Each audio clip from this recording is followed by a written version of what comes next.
This is my 1979 Super Beetle Cabriolet. It's white on white convertible, and it has fuel injection. You can see right there, fuel injection. Well, the fuel injection was a really great concept when it first came out, and it's not actually fuel injected into the cylinder, but you can see the little injectors right here. These injectors inject the fuel into a tuned port in the intake manifold right there. So the problem with the fuel injection is technology has kind of walked away from it, and the parts have gotten very difficult to find in that there's a lot of electrical components as opposed to mechanical components.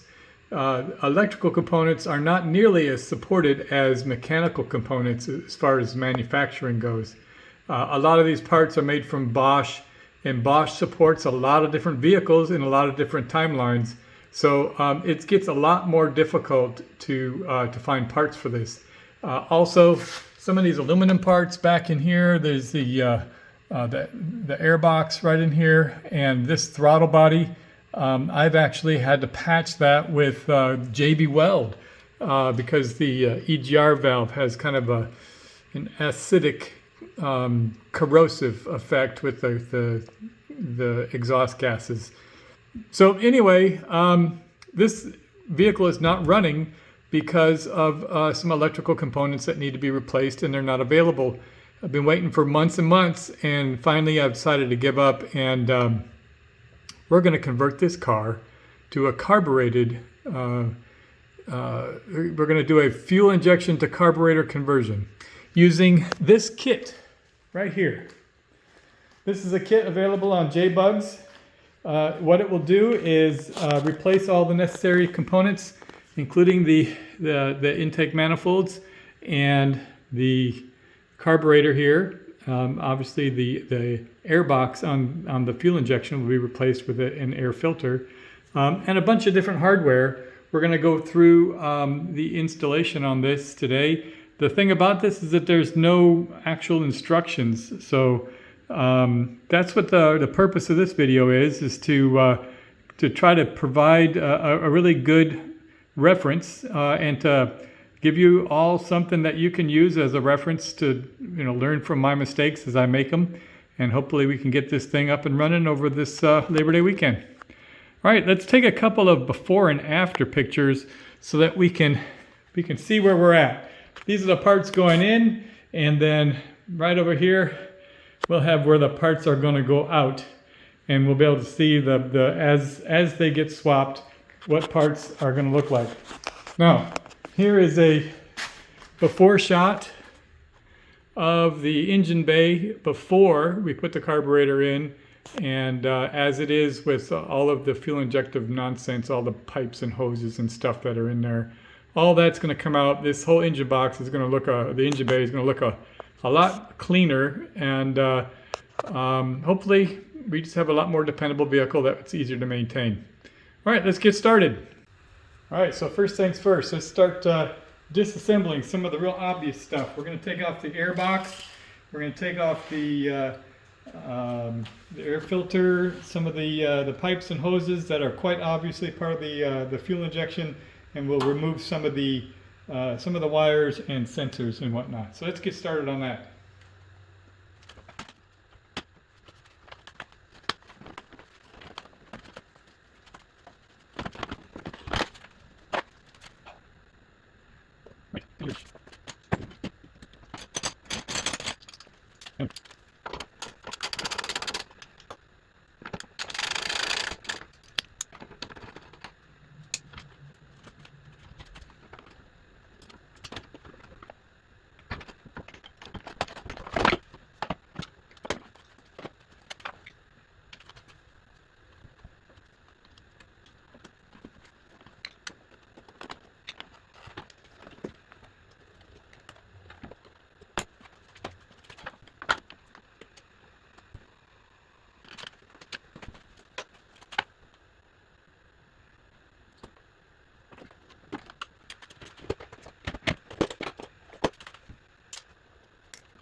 All right, so we're at a point where I need to take and disconnect the battery. So I'm going to go up in front and disconnect the battery, and we'll come back and start removing some of these cables.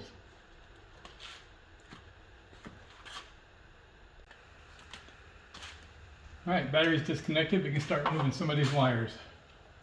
This is the positive wire that goes directly to the positive post in the battery. This is what the alternator uses for charging the battery. So this is a very thick battery cable and needs to be seriously make sure that's not connected before you start messing with that.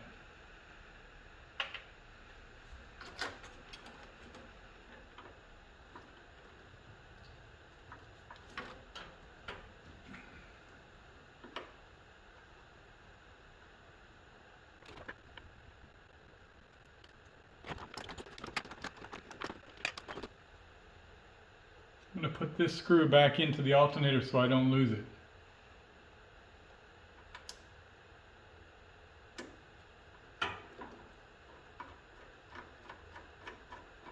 Some parts are going to be reused.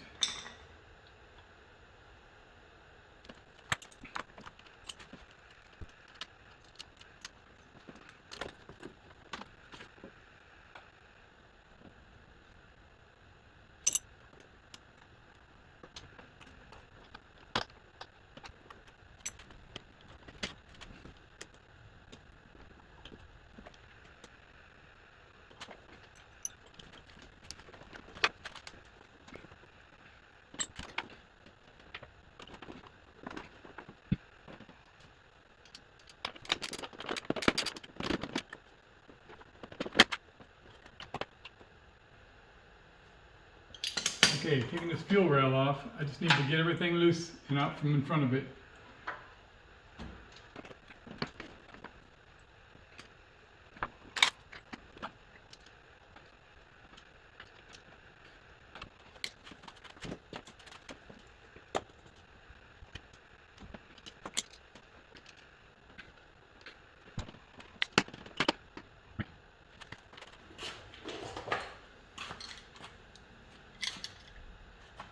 Nuclear option.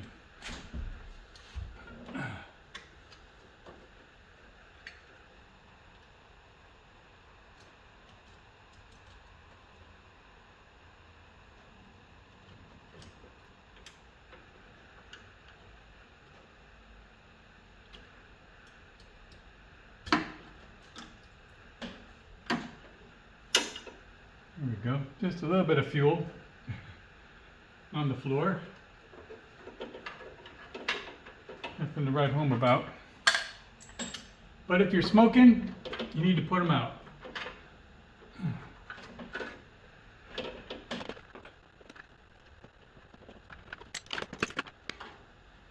Trying to do this as least destructively as I can because all these components are going to have a lot of value for those people and the purists who still want to keep their fuel injection. So we'll sell it on eBay.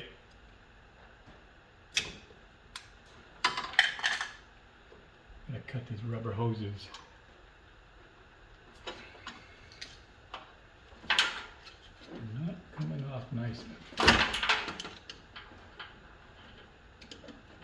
There we go. All right, one fuel rail.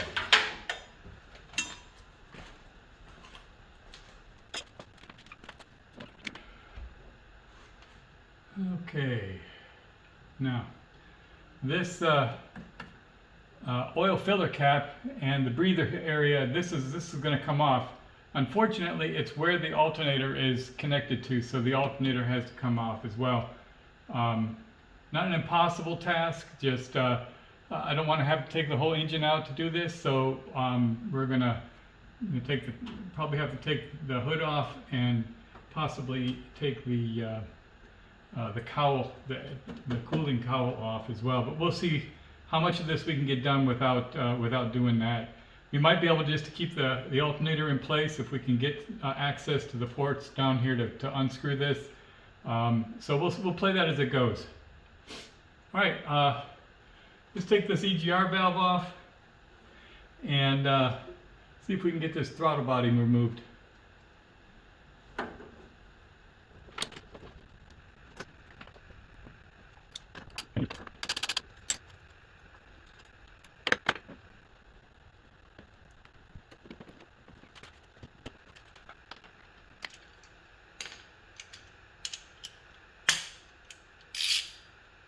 13 millimeters.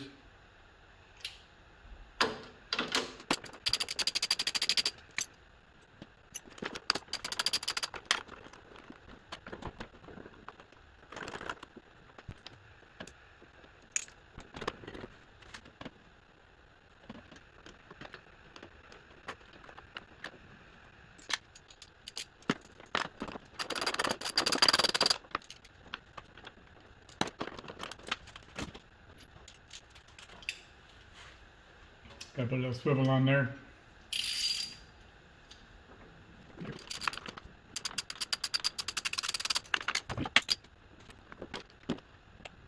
And there is the throttle body. There you go.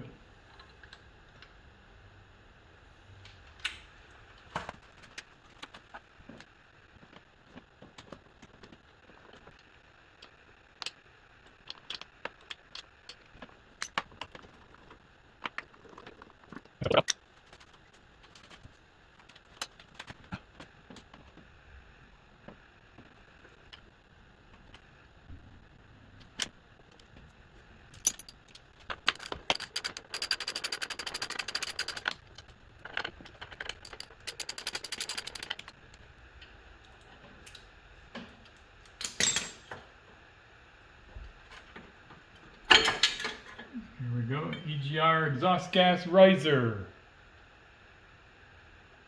Where'd you go?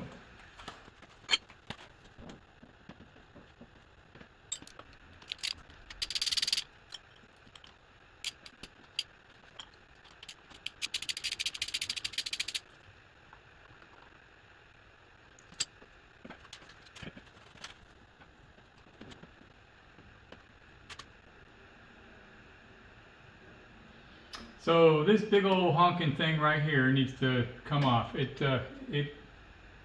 These 4 bolts right here are what's holding it onto the block. This is the oil breather. There's a little vent in here, and the breather tube comes out back here. And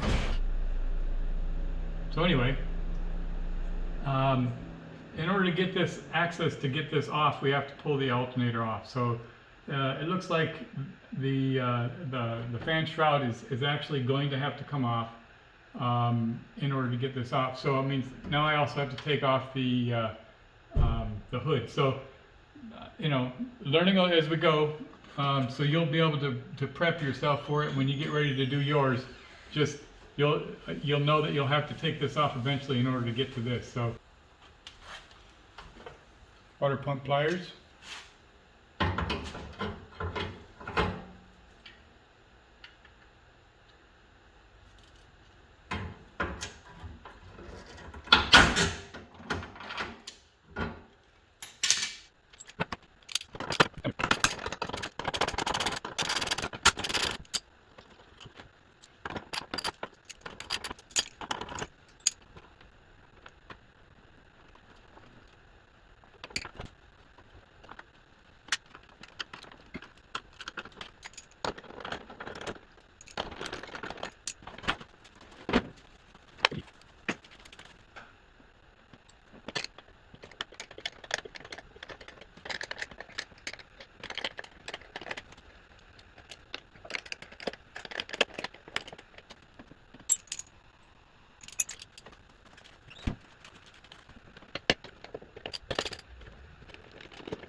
All right, let's take this belt off.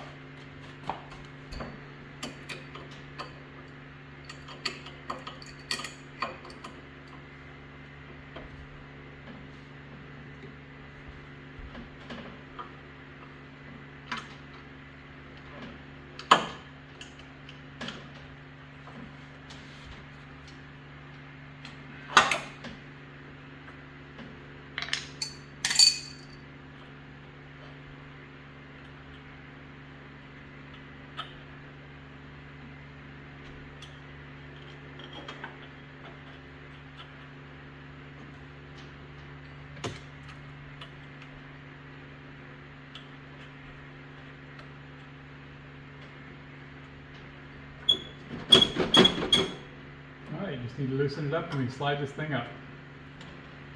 Make sure nothing's connected to it. We got the throttle cable here.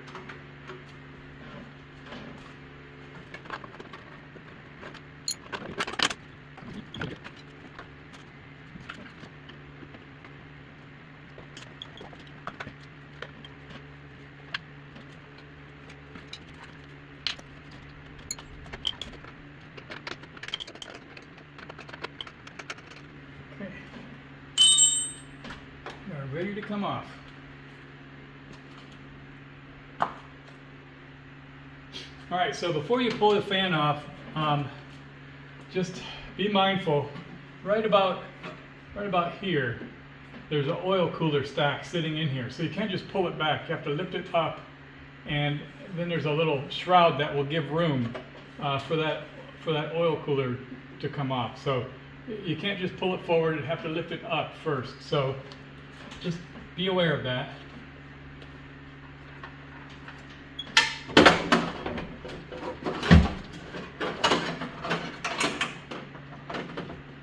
on.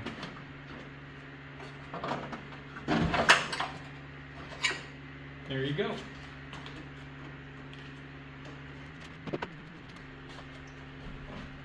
Okay, we're going to be replacing these pipes, the center shaft, and this whole big apparatus right here. This whole big thing is coming off. So there's actually only 4 bolts holding it on right here, but there's a bunch of other bolts that are kind of preventing you from getting there. And there's a sheath or a shaft right here that are preventing these from moving around. So at the very least, you have to pull one of these off in order to move it away from the other one, because they're kind of stuck with each other. So this one in particular, it's stuck on. This one here, you can slide the shaft over. There's like a little bit of room here, but it's pretty firm. That's not moving anywhere. So we're going to have to go ahead and loosen these manifolds before we can even get to the point where we can pull this off. So that's the next thing. We're going to see if we can pull these little manifold pipes off without having to drop the engine. If that's possible, then we can save a whole bunch of time, because pulling the engine in and out is kind of a hassle, and we want to kind of avoid that. So let's see if I can get access to these. It should be easier now that the cowling is the fan cowl is gone. We should be able to get access to these bolts pretty easy. Let's see if I can find them.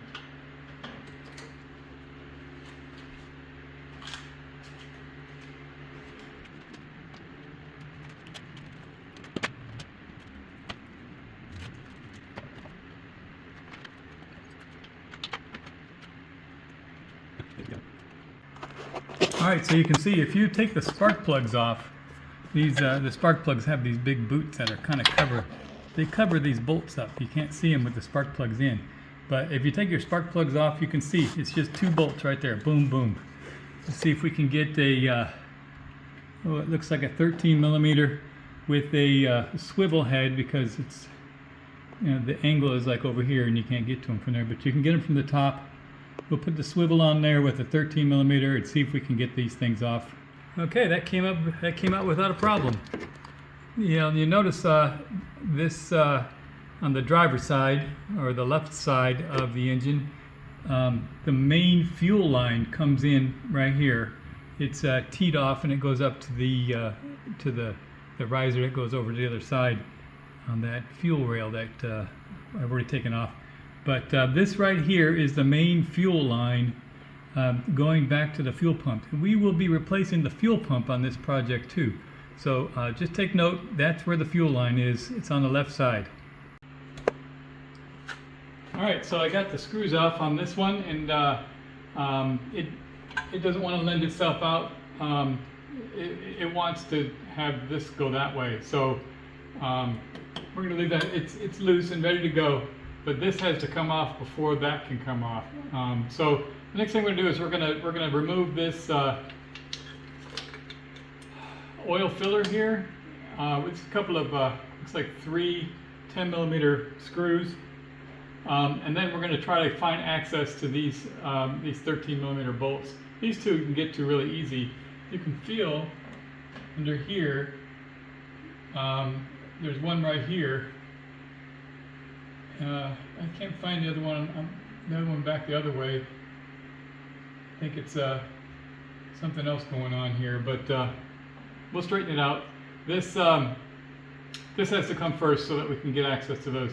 The one in the back, you're probably just going to have to get it with a wrench, an open box wrench, and you know, just kind of fiddle fart with it for a while until it comes off. But let's go ahead and get this thing off.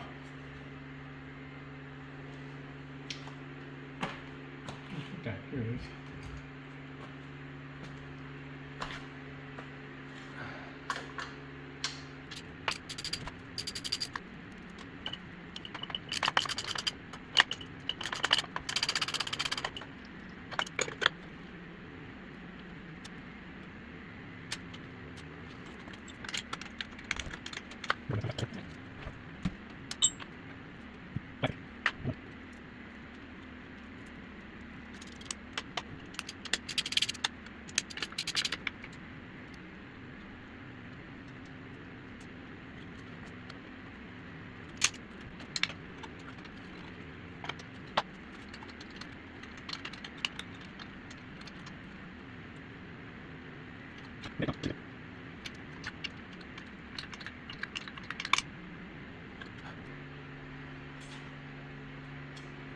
So this nut doesn't have clearance to go up.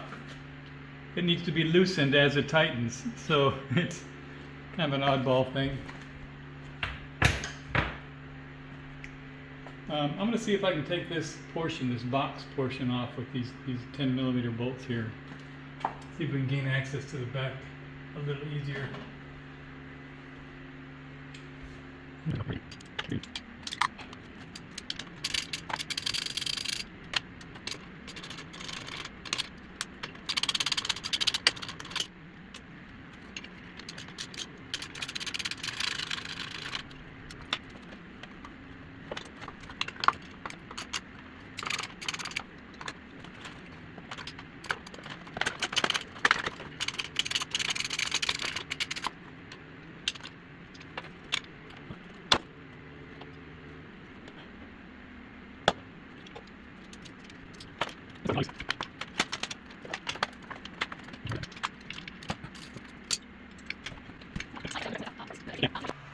And there it is, number 4, the last stud of these 4 studs that hold it on.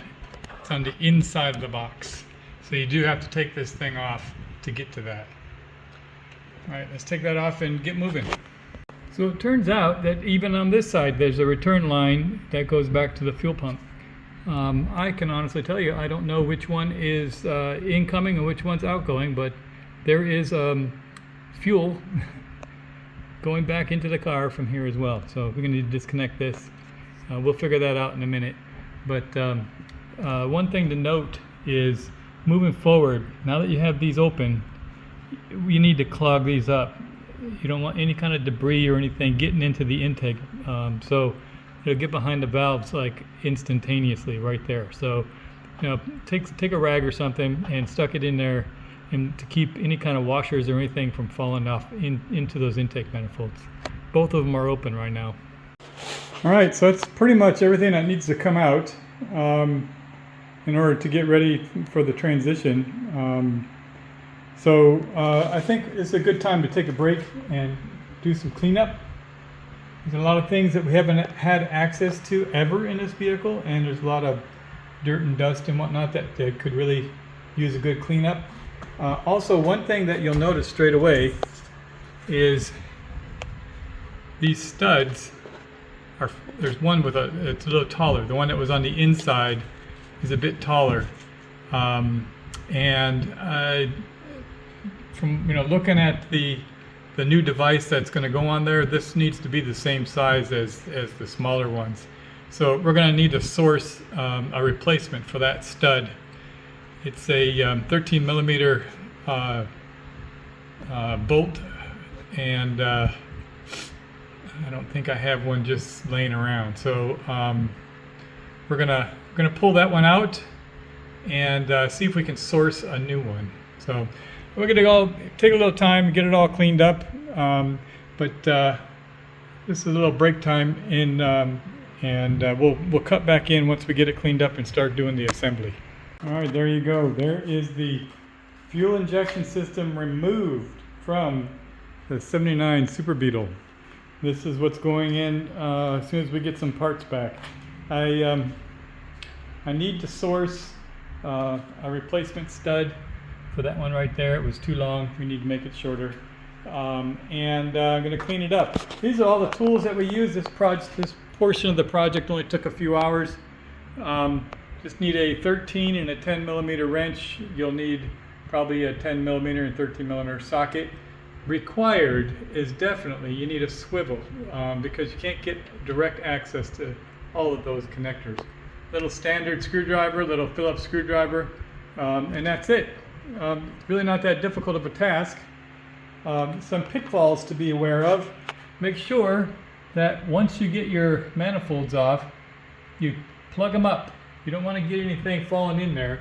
A couple of times while I was working, something would spring, and then you get little washers flying everywhere. You don't want those going down into the manifold. Another thing is when you're pulling the shroud off, make sure that you're very careful for this oil cooler stack. You have to lift the shroud up before you can pull it out. Make sure that you check back when we get ready to start assembling this thing. I'm going to take a little time and clean it up, and then we'll start putting the parts back in as soon as we get that stud. But if you haven't already done so, make sure that you subscribe to the channel so you'll be notified when I start up with that next part of the project. That's all I have today. Cheers.